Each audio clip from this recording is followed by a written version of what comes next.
Welcome. Today's gospel reading contains another very familiar passage. Jesus says, "Therefore, if you bring your gift to the altar, and there recall that your brother has anything against you, leave your gift at the altar.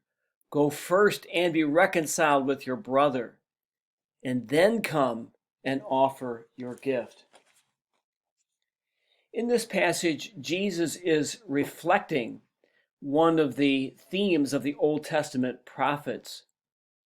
It had to do with the relationship between justice and worship.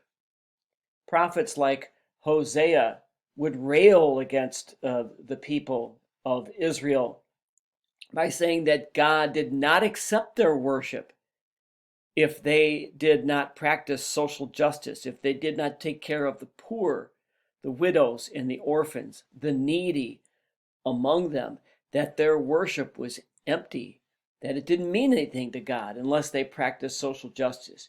Jesus is saying something similar here when he says that we should make peace with our brothers and sisters with whom there is difference, with whom there is not unity, before we offer our gift at the altar. In the Old Testament, the prophets were saying that our worship of God is meaningful only to the extent that the chosen people practice social justice.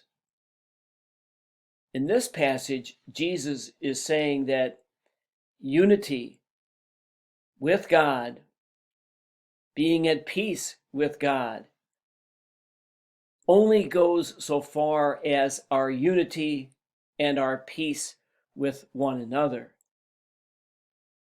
Lent is a time to repair and to heal broken relationships, to be reconciled with our brothers and sisters. When we do that, we will be closer not only to them, but we will also become closer to God.